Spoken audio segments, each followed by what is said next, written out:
Hey guys, Theron Asbury here with Revital Outdoors, bringing you another exciting podcast. Tonight we have Mr. Cory Guinn. Cory won the BFL Regional last year on Lake Murray. He is a co-angler, so we have another pre-tournament podcast for the 2022 BFL All-American. He's in Hot Springs this week. He goes out tomorrow for official practice day, and then the tournament does take place on Thursday. So we're very excited to talk to Cory, another winning co-angler that qualified for the BFL All-American. And again, this is his first BFL All-American. So really, really excited to have Cory. Before we get started, I just want to remind everybody that we still are accepting entries into our $2,500 giveaway. This is a $2,500 giveaway sweepstakes package that no angler out there is going to want to miss out on. We've got great partners involved with this, such as Revital Outdoors, Seaguar Line, Costa Del Mar, The Rod Glove, Lou's Strike King, and Tackle Warehouse. So make sure you get in on this. In order to do so, hit that link at the top of the description right below this video. Just takes a few seconds to click to get in, and I promise you, like I mentioned, you will not want to miss out on this, and that winner will be selected at the end of the BFL season. Subscribe to our YouTube channel if you haven't already. Check us out on Facebook and Instagram. That's Revital Outdoors, and if you've never heard of Revital Outdoors, we are a premium CBD company. We offer premium CBD products to all the outdoor enthusiasts out there. Our products are THC-free. We're a worker-friendly brand. We're committed to staying that way. We're made right here in America. You can check out all of our products and purchase them directly off our website. That's www.revitaloutdoors.com. That being said, let's go ahead and get to Arkansas. Let's interview South Carolina angler, Mr. Cory Guinn. Cory, how you doing this evening, bud? I'm doing well. Good deal, good deal. I know you've had a busy day. Today was media day. You had the meeting. You got all the goodies. Tomorrow you go out for official day of practice. So, being your first All-American, let's talk about it, man. I know you fished quite a while with Major League Fishing. Finally got to that All-American, probably the most lucrative tournament for weekend anglers out there. Numerous anglers have fished for decades and never qualified for it. So it's a very, very difficult tournament to qualify for. What's it meant for you, being a South Carolina guy, to qualify for this event and be in Arkansas this week?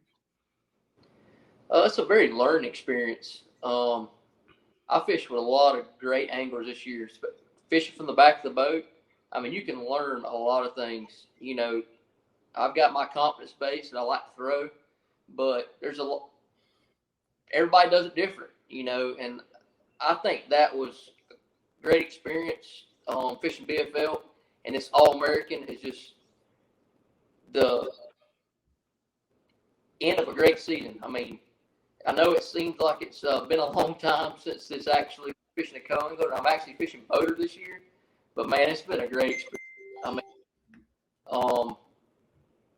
The drive was a little long, but I love the experience. I took the day, spent the night in Mississippi with my family, and then we made the trip on out here, bringing my family along. All-Americans dream of any angler. This is my first full season fishing as a co-angler, and I really enjoyed it. I know some guys that fished with me while I was at Clemson University, and I know at least two of them that made the All-American. It's awesome. Absolutely. You South Carolina boys, you guys know how to get it done. I'm definitely rooting for you guys this week. I've got some friends back in Arkansas. I grew up in Oklahoma, but I definitely have to hand it to the South Carolina guys because your fisheries there in South Carolina, North Carolina, line up almost perfectly to what you're going to see this week on Hamilton. So I'm sure you feel kind of right at home. Oh, yeah. It fishes something like our lakes in South Carolina.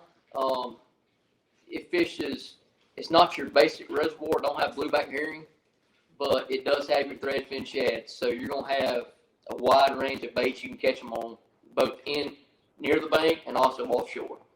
So that's if you want to compare to some lakes that I fish, I would say it fishes probably closest to Lake Greenwood. But, it doesn't fish like Kiwi. I know I had some guys talking earlier. It doesn't fish like Lanier, those deep lakes. The most in practice, most I saw all day was like 30 feet. Wow. Yesterday, sorry. Yeah. It was like 30 feet, most I saw. And that's kind of new to me. But that Savannah River division, man, there's some great fishermen. It's hard to compete with them. Like you said, South Carolina boys can catch them. Oh, absolutely, absolutely. So, well, good for you, man. Well, tell us a little bit about being there this week. Know you've been fishing out a little, been out there practicing. Tomorrow, you're going to go out for official practice day. How's it laying out? Not getting too specific about what's going on out there, but do you feel comfortable? And what's the target weight for yourself that you have going into this tournament? Well, I think you can fish both offshore and on the banks. I think there's fish to be had in both. This lake has both largemouth and spotted bass that I've seen so far. And it honestly depends on what you really want to do. I think you have a potential to have a big bag, shallow, but I don't know if you can catch it 3 days. I think it's going to be, for somebody to win, I think they have to have a combination of fishing deep, and then maybe, keeping them honest and run up shallow maybe for an hour and getting a couple of key bites. I think that might be what it takes. A couple of key bites, shallow and deep throughout the week.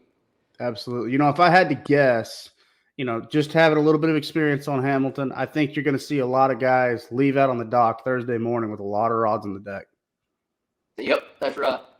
And on the co-angler side, I think to win, I think it's going to take around 28, 30 pounds. And on the boater side, I'm thinking 43 to 46. If I had to guess, to me, there's just, from what I've heard, my research in the past, few months, it's hard to catch, 15-pound bags, but that could be the tipping point. You're gonna have a lot of people with 10 or 11 pounds, but 15 is gonna be your tipping point. If you get 3 15-pound bags, I think you're gonna win. I think a guy that gets 45 pounds, 3 15-pound bags, I think he'll absolutely run away with it personally. I don't think you're going to see any bags this week over 20 pounds, but I do believe you will see at least 2 or 3 4 to 5 pounders come across that stage. Someone's going to target the largemouth, and they're going to find, that one just off fluke deal where they're going to catch a big one. That's going to happen. Can a guy catch a big one each day? I don't think that's going to happen either.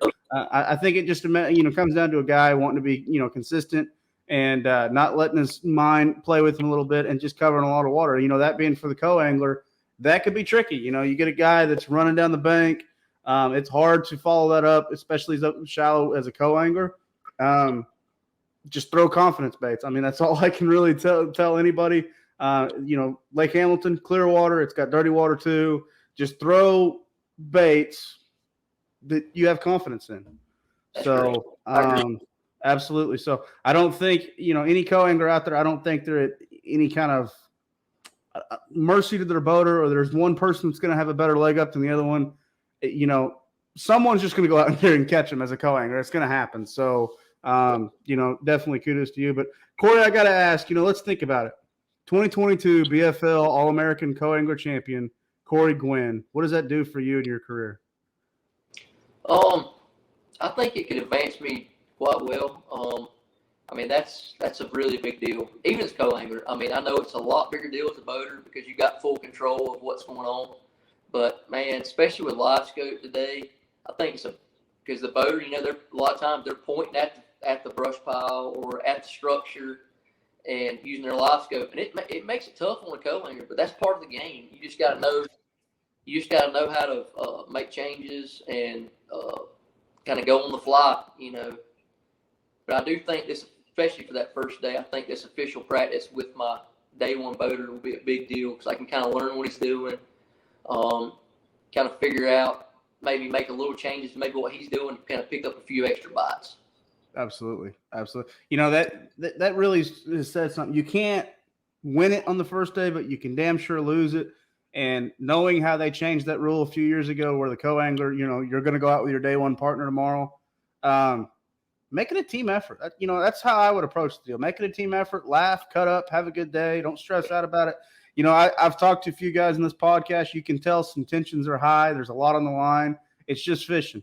At the end of the day, it's just fishing. Yeah, the hardware is there forever, but the money does spend. And I think the guy that goes out there and just treats this like any other day on the water, not as a tournament, just any other day on the water, he's going to win it. That's just that's the way to look at it. There's a lot of guys, including myself, that are sitting at home right now that would damn sure rather be at that tournament right now. So Definitely treat it like that. So, well, Cory, I really appreciate it, man.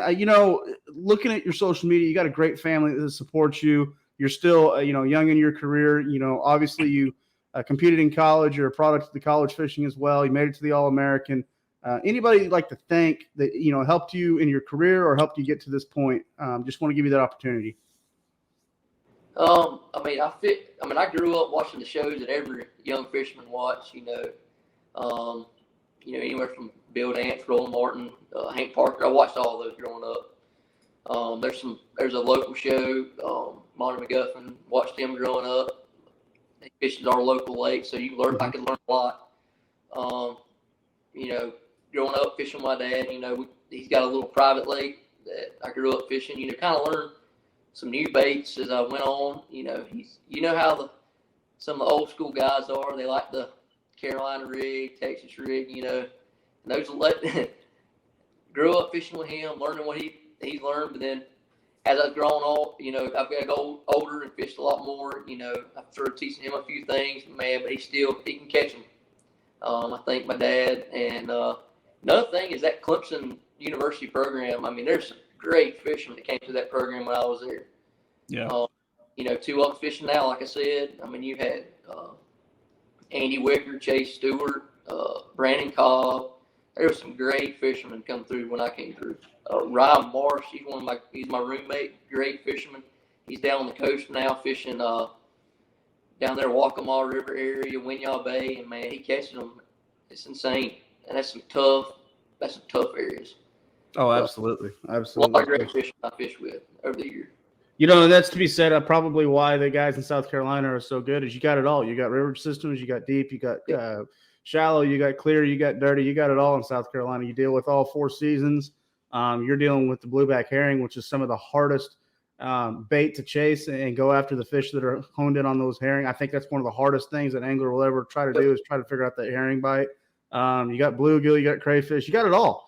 You truly have it all in South Carolina, and that's why those anglers are just so damn good. So really, you definitely have to commend you. I know you're a Clemson guy, but another guy that everyone knows out there that qualified for the Forrest Wood Cup through the college series, and that's Mr. Patrick Walters. He's he's from South Carolina. He's a Gamecock. I would never want to claim myself as a Gamecock, but still he's from South Carolina.